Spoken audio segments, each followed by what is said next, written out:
আমাদের পিতা হচ্ছেন আদম আলাইহিস সালাম, যিনি বানর ছিলেন না, মানুষ ছিলেন। এক। আর দুই নাম্বার, আমরা এই দুনিয়াতে বিবর্তনবাদের মধ্য দিয়ে আসি নাই, সরাসরি জান্নাত থেকে আসছি। আল্লাহ পাক আদম আলাইহিস সালামকে জান্নাত থেকে দুনিয়াতে পাঠিয়েছে, জান্নাত থেকে সরাসরি দুনিয়াতে পাঠিয়েছে। বরং কোরআন এর উল্টা কথা বলেছে। কি কথা?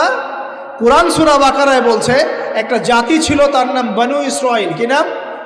এই বনু ইসরাইলের মধ্যে একটা দলকে আল্লাহ পাক বলেছিলেন শনিবারের দিনে মাছ ধরবে না। কি বলেছেন? শনিবারে, এই যে সাগর আছে আপনাদের মনে করেন, এই শনিবারে মাছ ধরবে না।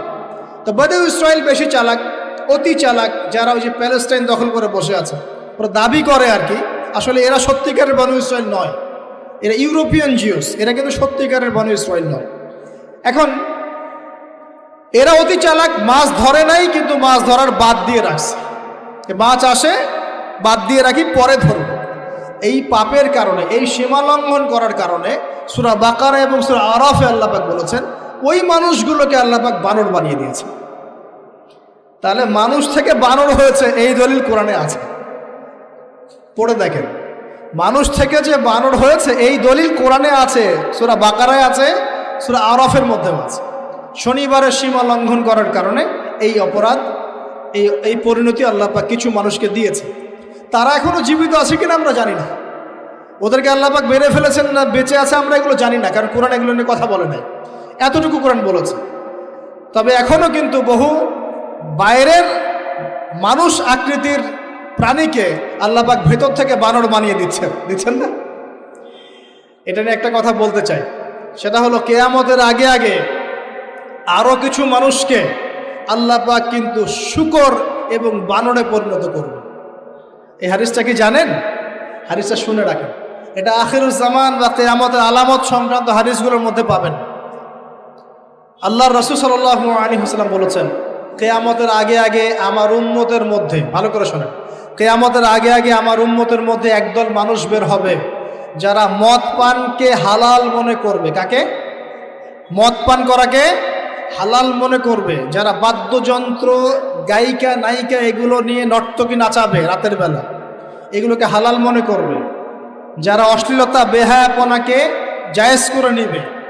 ঠিক আছে, এরকম কয়েকটা পাপের কথা বলে নবীজি বলছেন একদিন সকালবেলা আল্লাহ পাক তাদেরকে ঘৃণিত বানরে পরিণত করবে।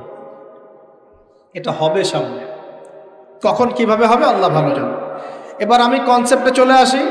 এই যে পৃথিবীতে নেমে আসলাম, তাহলে আমরা কোত্থেকে আসছি ভাই? আমরা কি পৃথিবীর অধিবাসী ছিলাম? আমরা জান্নাতে ছিলাম, ওখান থেকে আল্লাহ পাক পাঠিয়েছে। এবার পৃথিবীতে এসে আদম আলাইহিস সালামের যুগে খুব একটা দুর্ঘটনা ঘটে নাই, একটা ঘটেছে। কয়টা? একটা। ভাই হাবিলের কুরবানি কবুল হয়, কাবিলের অন্তর্দাহ হয়, জ্বালা হয়। কেন হাবিলেরটা কবুল হবে, কাবিলের কেন হচ্ছে না? এই হিংসার বশবর্তী হয়ে কাবিল হাবিলকে হত্যা করে ফেলে। হত্যা করে লাশটা দাফন করার পদ্ধতিও তার জানা ছিল না। আল্লাহ কাককে পাঠালেন, কাককে দেখে সে শিখল। প্রথম দুর্ঘটনা হচ্ছে হাবিল কাবিলের দুর্ঘটনা। বলে রাখি, আজকেও নিজের ভাইয়ের বেশে বহু কাবিল মুসলিম সমাজের মধ্যে ঘুরে বেড়ায়। নিজের ভাইয়ের লেবাসে, পোশাকে, সুরতেই বহু কাবিল এখনো কিন্তু মুসলিম সমাজে ঘুরে বেড়ায়। তো আমরা কাবিলদেরকে কাবিলের পরিণতি সম্পর্কে সচেতন করতে চাই। হাবিল বলেছিল তুমি যদি আমাকে মারতে আসো, আমি তোমাকে মারার জন্য হাত বাড়াবো না। হাবিল জান্নাতে যাবে আর কাবিল জাহান্নামে যাবে।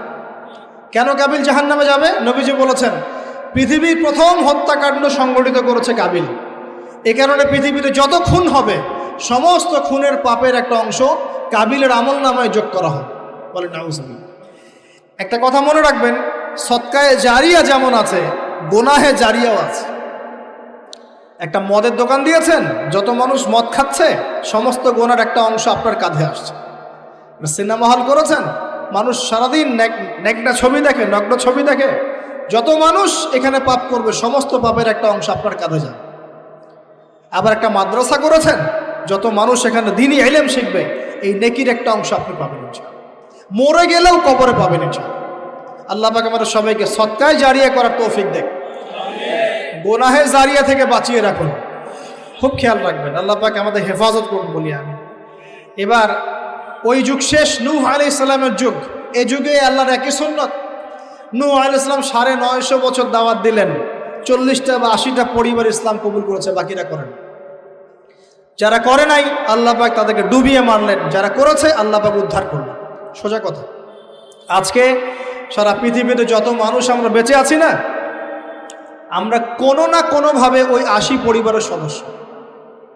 আমরা ভাই ভাই বা আমরা ওই ফ্যামিলি, 80 ফ্যামিলির অন্তর্ভুক্ত। কীরকম করে? নূহ আলাইহিস সালামের 4 সন্তান ছিল। কয় সন্তান? এক সন্তানের নাম হচ্ছে হাম। কি নাম? হাম। হাম ছিল একটু কালো বর্ণের। হামকে দিয়ে আফ্রিকার কন্টিনেন্টে যত মানুষ দেখছেন ব্ল্যাক স্কিনের, কালো স্কিন, এরা সবাই হামের বংশধর। মজা না বিষয়টা? মানুষের অস্তিত্ব পৃথিবীতে, ইতিহাস, এগুলো খুব ইন্টারেস্টিং টপিক। ইতিহাস পড়তে থাকলে আপনি ডুবে যাবেন।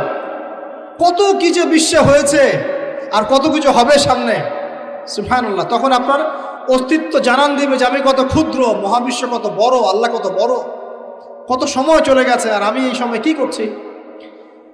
এক ভাইয়ের নাম শাম। এই শামকে কেন্দ্র করে এই আরবের যে মানুষগুলো আছে, আরব, অ্যারাবিয়ান, এরা শামের বংশধর। আরেক ভাইয়ের নাম ইয়াফাস। কি নাম? ইয়াফাস। ইয়াফাসের বংশধর হচ্ছে পশ্চিমারা, মানে রোমক যারা, তারা। আরেক ভাইয়ের নাম ছিল কেনান। কি নাম? কেনান। এ ইমান নিয়ে আসে নাই, ওই যে প্লাবনে ডুবে মরে গেছে। মরে যাওয়ার পরে আদম আলাইহিস সালাম বলেছিল, আল্লাহ আমার পরিবারের অন্তর্ভুক্তকে মাফ করে দাও। আল্লাহ বলেছেন, লাইসা মিন আহলিক, সে তোমার পরিবারের কেউ না। নবীর সন্তান হয়েও, নবীর সন্তান হওয়ার পরেও ইমান না আনার কারণে সে জাহান্নামে গেছে। আর আমরা আর কি এমন মানুষ, অমুক আলেমের সন্তান, অমুক বক্তার সন্তান, হ্যাঁ, অমুক পীরের নবাবজাদা, অমুক তমুক, এইসব বড়াই করে লাভ নেই। আমল, আকীদা, ঈমান যদি ঠিক না থাকে, আমাদের বংশ পরিচয় আমাদেরকে বাঁচাতে পারবে, আমাদের দেশ, জাতীয়তাবাদ, বর্ণ বাঁচাতে পারবে। যার যার কবরে তাকে তাকে যেতে হবে। নিজের আমল নিয়ে ফিকির করেন, নিজের কবর নিয়ে ফিকির করেন, অন্যের দিকে চোখ দেওয়া বন্ধ করেন, আগে নিজের কবরে ফিকির করেন। আল্লাহ পাক সবাইকে তৌফিক এনায়েত করুন বলি। যারা বুদ্ধিমান তারা নিজেকে নিয়ে ব্যস্ত থাকে, যারা অহংকারী, উদ্ধত, এরা মানুষের পিছনে পড়ে থাকে। আল্লাহ পাক আমরা সবাইকে নিজের চেহারা আয়নায় দেখার তৌফিক দান করুন। হ্যাঁ প্রিয় ভাইরা, নূহ আলাইহিস সালামের যুগ চলে গেল। 950 বছর দাওয়াত দেওয়ার পরে এই পরিণতি হয়েছে। এরপরে আসছে ইব্রাহিম আলাইহিস সালামের সময়। আল্লাহ পাক তাকে উদ্ধার করেছেন, অগ্নি পরীক্ষা থেকে বাঁচিয়েছেন, নমরুদকে আল্লাহ পাক ধ্বংস করেছেন। আল্লাহ পাক এরপরে এনেছেন আদ জাতি। আদ জাতির হুদ আলাইহিস সালাম এবং তার অনুসারীদেরকে আল্লাহ পাক বাঁচিয়েছেন, বাকিদেরকে ধ্বংস করে দিয়েছেন ঝড় দিয়ে, বায়ু প্রবাহ দিয়ে। সামুদ জাতি এসেছে, সামুদ জাতিকে আল্লাহ পাক ধ্বংস করেছেন বজ্রপাত দিয়ে, বিদ্যুৎ দিয়ে। আর সালেহ আলাইহিস সালাম এবং তার অনুসারীদেরকে বাঁচিয়ে দিয়েছে। ফেরাউনের যুগ এসেছে, আল্লাহ পাক মূসা আলাইহিস সালাম এবং বনু ইসরাইলকে বাঁচিয়েছেন, ফেরাউনকে ডুবিয়ে মেরেছেন লোহিত সাগরে। ঈসা আলাইহিস সালামের যুগ আসছে, একই সুন্নাত। ঈসা আলাইহিস সালামকে আল্লাহ পাক শুধু রক্ষাই করেন নাই, নিজের কাছে উঠিয়ে নিয়েছেন। সুবহানাল্লাহ। তিনি আবারও আসবেন পৃথিবীতে ইনশাআল্লাহ। যতদিন না তিনি আসছেন এবং এই পৃথিবীতে 40 বছর রাজত্ব না করছেন, কিয়ামত হবে না ইনশাআল্লাহ। যতদিন পর্যন্ত ঈসা আলাইহিস সালাম আবার ব্যাক না করছেন এবং এই জেরুজালেম থেকে সারা বিশ্বে খিলাফা কায়েম না করছেন, 40 বছর শাসন না চালাচ্ছেন, কিয়ামতও হবে না ইনশাআল্লাহ। এটা সামনে অপেক্ষা করছে। এবং নবী সাল্লাল্লাহু আলাইহি ওয়াসাল্লামের যুগে আবু জাহেল, আবু লাহাব বা সাহেবাদেরকে আল্লাহ পাক ধ্বংস করেছেন, আল্লাহর নবী এবং সাহাবীদেরকে আল্লাহ পাক সম্মানিত করেছেন। আপনি কি পুরো হিস্ট্রির মধ্যে একটা সুন্নত দেখতে পাচ্ছেন, কমন সুন্নত? কি সুন্নত?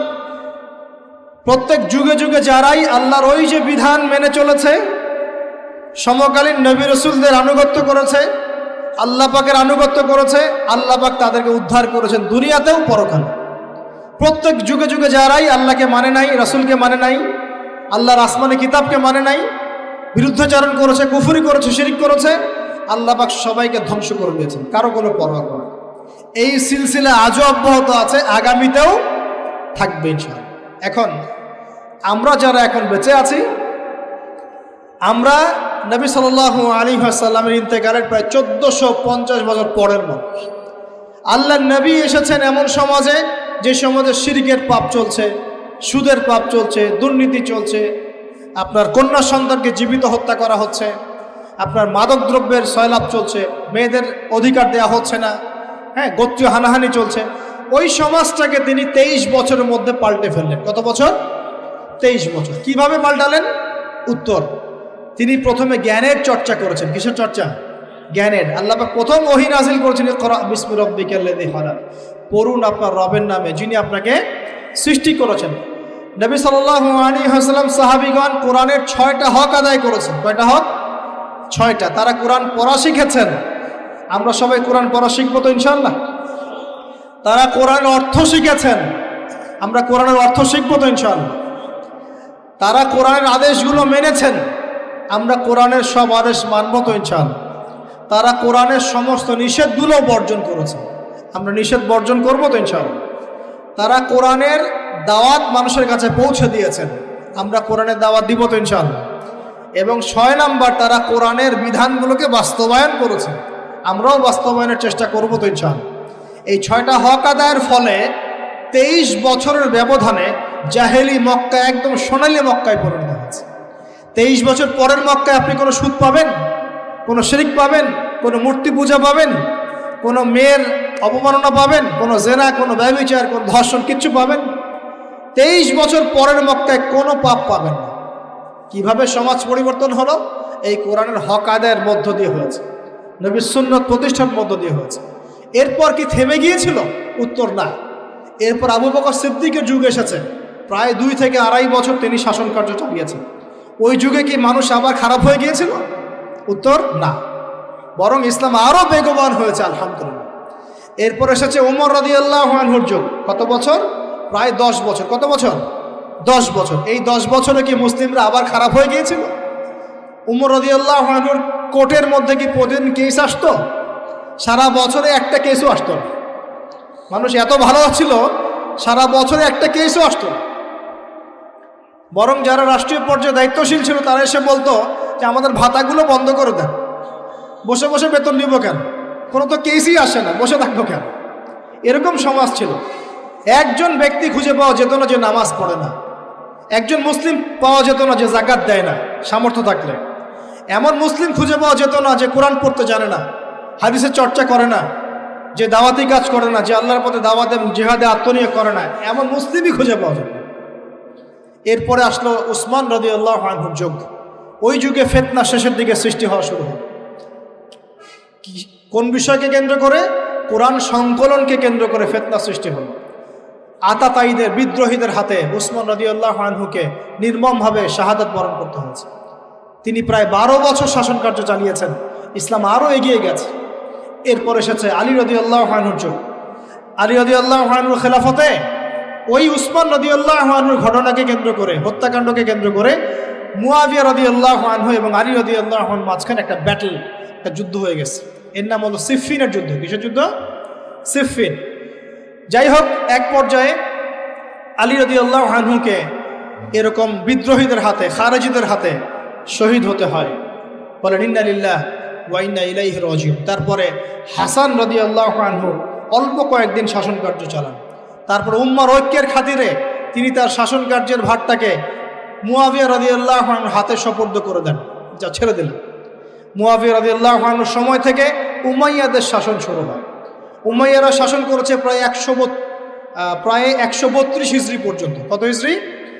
132 হিজরি পর্যন্ত, প্রায় 92 ইয়ার্স, 90-92 বছর তারা শাসন করেছে। এ সময় ইসলাম আরও এগিয়ে গেছে, পিছিয়ে যায় নাই। ফিতনা এসেছে, দমন করা হয়েছে। মুসলিমরা বীর দর্পে বিশ্বের বুকে শাসন কার্য চালিয়েছে। এরপর এসেছে আব্বাসীয়দের খেলাফত। জাব নদীর যুদ্ধে উমাইয়াদের পরাজয়ের পরে আব্বাসীয়রা ক্ষমতায় আসে। তারাও ইসলামকে এগিয়ে নেওয়ার চেষ্টা করছিল, ইসলাম এগিয়ে যাচ্ছিল, জ্ঞান বিজ্ঞানের প্রসার হচ্ছিল। আলহামদুলিল্লাহ, ইসলাম পিছিয়ে যায় নাই, মুসলিমরা পিছিয়ে যায় নাই। সারা বিশ্বে দাপটের সাথে আমরা চলেছি। তারপর আস্তে আস্তে ওই আব্বাসীয়দের পতন শুরু হলো। কাদের হাতে? এই তাতারিদের হাতে, মঙ্গোলিয়ানদের হাতে।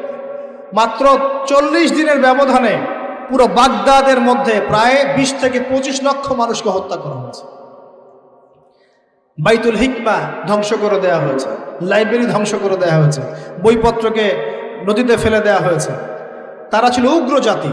মঙ্গোলিয়ানদের নাম শোনেন নাই? হালাকু খান নাম শুনেছেন? চেঙ্গিস খান, হালাকু খান নাম শোনেন নাই? ওদের হাতে মুসলিমদের ব্যাপক দমন পীড়ন সহ্য করতে হচ্ছে। এভাবে যুগে যুগে তারপর ক্রুসেডাররা আসছে। ক্রুসেড, একটা দুইটা তিনটা ক্রুসেড হচ্ছে।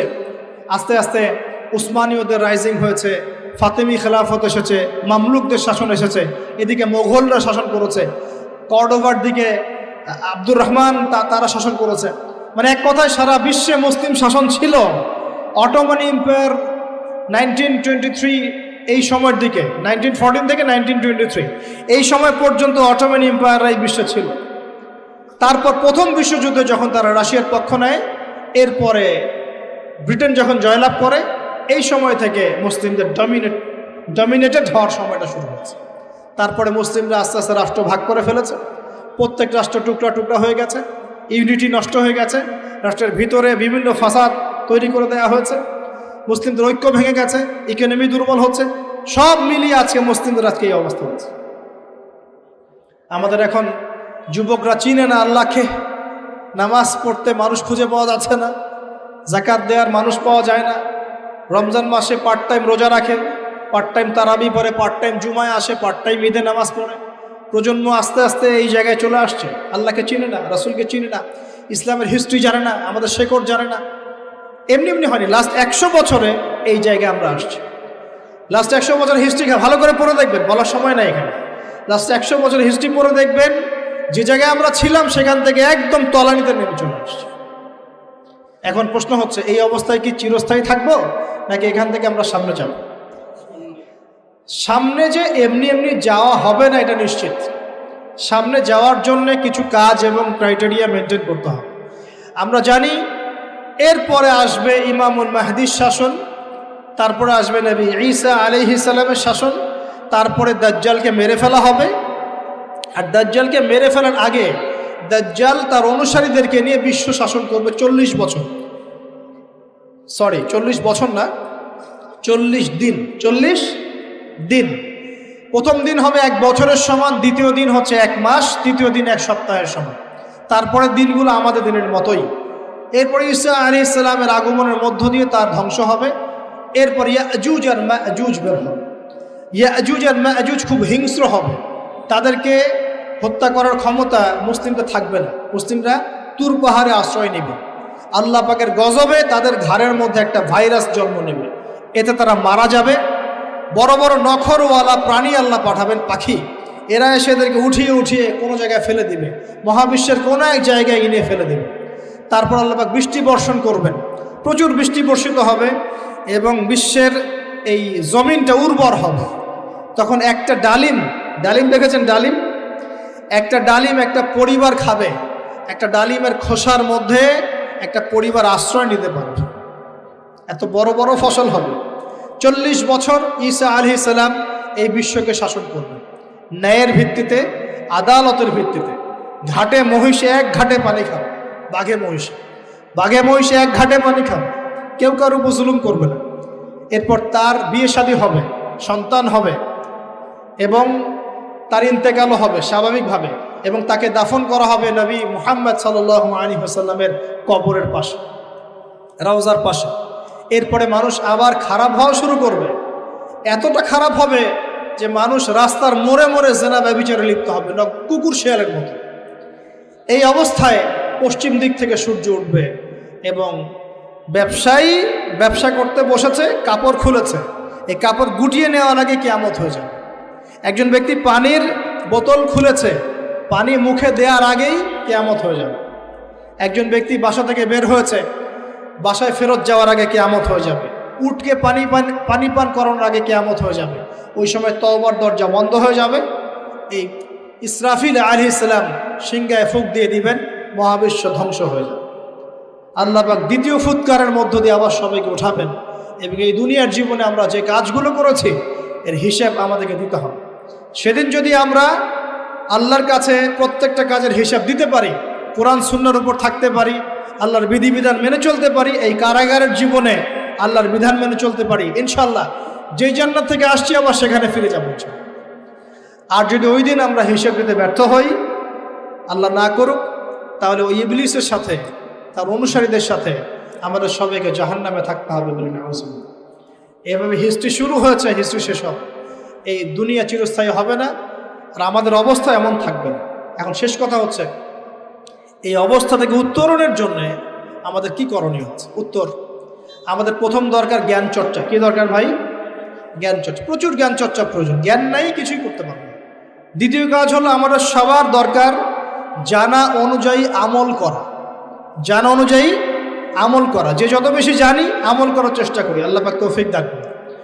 এরপর দরকার আদর্শ পরিবার গড়ে তোলা। পারিবারিক আদর্শ সুন্দর হলে পরে সমাজটা সুন্দর হবে ইনশাআল্লাহ। আল্লাহ পাক আমাদের সবাইকে আদর্শ পরিবার গড়ার তৌফিক দান। দিনদার মেয়েকে বিয়ে করবেন, দিনদার ছেলেকে বিয়ে করবেন, অল্পে তুষ্ট থাকবেন, পরিবারের বিষয়ে সবর করবেন এবং সন্তান সন্ততিদেরকে মানুষ করে যাওয়ার চেষ্টা করবেন। এরপর দরকার আমাদের হালাল রিজিক। সবাই যদি হালাল রিজিকে সন্তুষ্ট থাকি, সমাজের মধ্য থেকে অন্যায় এমনি অটোমেটিক কমে যাবে ইনশাআল্লাহ। প্রত্যেকটা কাজ করার আগে চিন্তা করব কিভাবে করলে হালাল হবে, কিভাবে করলে হারাম হবে ইনশাআল্লাহ। এরপর দরকার নবী সাল্লাল্লাহু আলাইহি ওয়াসাল্লামের সুন্নাহ মাফিক জীবন গড়া। 24 ঘন্টার দিন রাতে যে কাজগুলো আছে, এই কাজগুলোকে নবীর সুন্নত অনুযায়ী করার চেষ্টা করব, আল্লাহ পাক তৌফিক দান করুন বলি আমি। আরও দরকার আমর বিল মারুফের কাজ করা, মানে সৎ কাজে আদেশ করা। আমাদের সবাইকেই দাওয়াতি কাজ করতে হবে। একজন দুইজন করবে, বাকিরা করবে না এমন নয়, সবাইকেই পার্ট টাইম হলেও দাওয়াতি কাজ করতে হবে। নামাজ আপনি পড়ছেন, নামাজের দাওয়াত দেন। আপনি জাকাত দিচ্ছেন, জাকাতের দাওয়াত দেন। আপনি রমজান মাসে রোজা রাখছেন, অন্য ভাইকেও রোজা রাখতে উৎসাহিত করেন। আপনি সুদ খাচ্ছেন না, অন্য ভাইকেও নিষেধ করেন, ভাই আপনিও খায় না। আমি যা করি সেটা আপনি অবশ্যই প্রচার করবেন, আপনি যা করেন সেটা আপনি প্রচার করবেন, যা করেন না সেটা বলতে যাওয়ার দরকার নেই। তবে হ্যাঁ, আমলের কথা আপনি বলতেই পারেন। যদি আপনি তাহাজ্জুদ নিয়মিত পড়তে নাও পারেন, মানুষকে আপনি বলতে পারবেন তাহাজ্জুদের নামাজ পড়েন, তাহাজ্জুদ নামাজ পড়া ভালো। ইনশাআল্লাহ আস্তে আস্তে আপনি নিজেও আমল করার চেষ্টা করবেন, আল্লাহ পাক তৌফিক দান। আমর বিল মারুফ, সৎ কাজে আদেশ করতে হবে। আরেকটা হচ্ছে অসৎ কাজে নিষেধ করতে হবে। সৎ কাজে শুধু আদেশ করলেই হয় না, অসৎ কাজেও কি করতে হয়? নিষেধ করতে হয়। মনে রাখবেন, শুধু সৎ কাজে আদেশ করলেই জীবনেও কোনোদিন আপনার উপর কোনো বালা মুসিবত, বিপদ আপদ, গালি তহমত আসবে না। যখন আপনি সৎ কাজে আদেশের সাথে সাথে অসৎ কাজেও নিষেধ করা শুরু করবেন, তখন চতুর্দিক থেকে আপনার উপরে বাধা আসা শুরু হবে। এটাই সুন্নত। তবে এটা নবীর সুন্নত। আল্লাহ পাক বলছেন, কুনতুম খায়রা উম্মাহ উখরিজাত লিন-নাস তা'মুরুনা বিল মা'রুফ ওয়া তানহাউনা আনিল মুনকার ওয়া তু'মিনুনা বিল্লাহ। আর আমাদের দায়িত্ব হচ্ছে পরবর্তী প্রজন্মকে মানুষ করে যাওয়া, নিজেদের জানমাল সময় শ্রম দিয়ে আল্লাহর জমিনে আল্লাহর দিনটাকে প্রচার করা, প্রসার করা, প্রতিষ্ঠার চেষ্টা করা এবং চরমপন্থী না হওয়া, আবার গোলালু মার্কা শৈথিলতাবাদীও না হওয়া, মধ্যমপন্থী থাকা, নিজের দায়িত্ব পালন করা, অন্যকে দিনের দিকে ডাকা। আমাদের ঊর্ধ্বতন কর্তৃপক্ষ যারা থাকবে সবার সামনে ইসলামটাকে যুগোপযোগীভাবে সত্য মিথ্যাকে স্পষ্ট করে দিয়ে উপস্থাপন করা।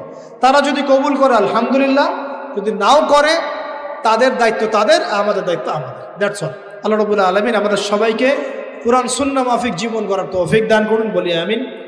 আমাদের সবাইকে আল্লাহ পাক পুরো ওয়ার্ল্ড হিস্ট্রি পড়ার তৌফিক দান করুন। কোরআনের জ্ঞানী হওয়ার তৌফিক দেখ, এর অর্থ বোঝার তৌফিক দান করুন। নবীর সুন্নাহ মাফিক জীবন গড়ার তৌফিক দান করুন। হালাল খাওয়ার তৌফিক দেখ, আদর্শ পরিবার গড়ার তৌফিক দান করুন এবং দিন ইসলামকে বিজয়ী করার জন্যে আমাদের